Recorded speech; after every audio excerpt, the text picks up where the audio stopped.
Hey folks, David Tao at BarBend.com, and today I'm going to run you through some of the best back exercises you can do at home with no or minimal equipment. Now, when it comes to training other body parts like the legs, the chest, we all know some of the basic, famous bodyweight movements, squats, push-ups, lunges, etc. But training the back with no equipment is a little less obvious and might not seem as intuitive. So I'm going to run you through some of my favorite back exercises you can do with virtually no equipment, a lot of which we've highlighted in articles on BarBend.com.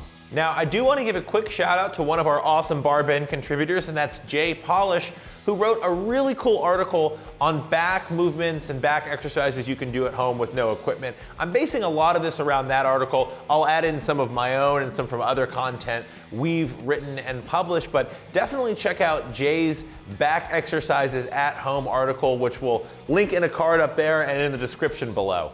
The first movement is one a lot of people might be familiar with, and that's the Superman. A few things I really like to keep in mind here. I like to make sure the glutes are squeezed and engaged. I like to go slowly and a bit gently. Jay actually recommends this in their article. And I really like to focus on controlled contractions here, not going too fast. I'm not looking to injure my back. I'm not looking to pull anything in my thoracic spine. I'm looking to get good contraction and really use glute engagement to drive a lot of this movement.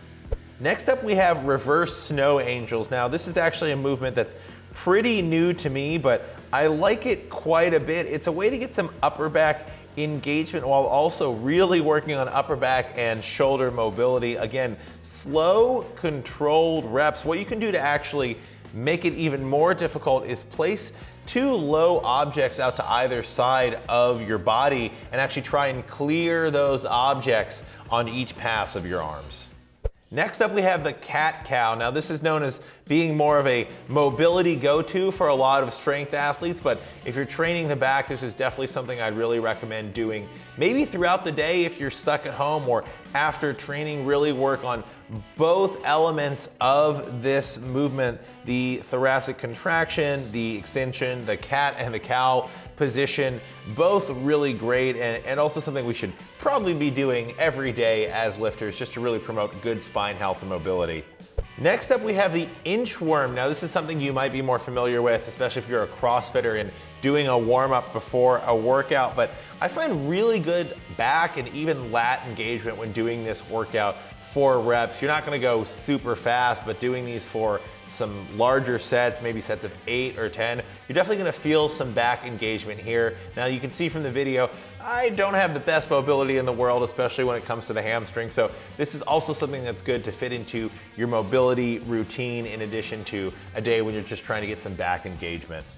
The wall walk. If you've never done these before, I promise they are more exhausting than they look. Now, this is definitely one that you don't want to jump right into if you're not super comfortable going upside down or being inverted. So definitely check out some different scales for this movement if that's something you're not comfortable with. But if you are comfortable being inverted, wall walks, especially for sets of 3 to 7, can be really fantastic to engage not only the shoulders and the core, but the back musculature. All right, you don't have a pull-up bar at home, but you want to get some pulling in. This will be in a different range of motion in a slightly different plane, but the desk inverted row. Now, I will say this is something where you want to make sure you have a stable surface. I don't know what kind of setup you have at home, so if anything's wobbly, if your furniture doesn't feel like you can take your body weight, don't risk it on this one. But if you do have a stable surface, the desk inverted row is something that is basically just like a regular inverted row. You can modify it, raise your feet via a chair or a bench or a stool or something like that, and you're able to still get a pretty good row in. The chair inverted row. Now, this is just another inverted row variation. If you have like a shovel, a rake, something that's long and pretty sturdy that you can hang between two chairs to row, maybe give this one a shot. Again, make sure your setup is stable. If you think it's shaking too much, if it's rickety, if you don't think it'll be able to hold your body weight, I wouldn't risk it. The Dolphin Kick. This looks a bit like a reverse hyper. It isn't quite that, but it can be done on a bed or a bench, and it is something to just get some lower back glute contractions. I would say that this is one to start slowly with and basically try and find the highest comfortable surface you can while still understanding that you're not going to get the full range of motion you would in like a true hyperextension. No barbell, no problem. You can still do good mornings by placing some form of weight or load either in the front or along the back. A backpack loaded with some light weight can really work well. You can even do these with no weight and just really work on slow, controlled movements, really feel that stretch in your glutes and your hamstrings, obviously making sure to keep the back in that natural alignment. You don't want to be kind of hunching over Quasimodo style here. Blurpees, this is actually a weird one. This is something I picked up from Tim Ferriss years ago. It's basically a modified burpee where your feet go really wide, and in doing that, you get just a little bit more upper back engagement than you would in a regular burpee. It seems a little crazy, but if you actually do these for big sets, you'll notice it.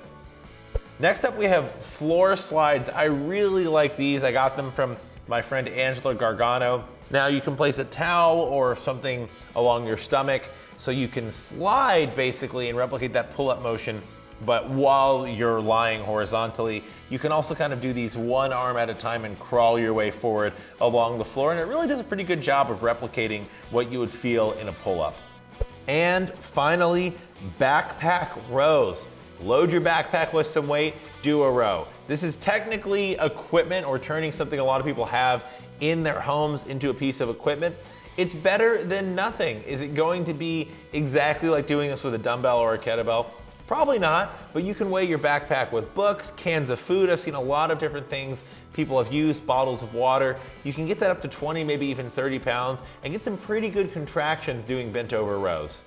So there you have it. Those are some great at-home back exercises pretty much anyone can do with no equipment. If you have any questions about these or you have some suggestions for more back exercises folks can do at home, let us know in the comments below.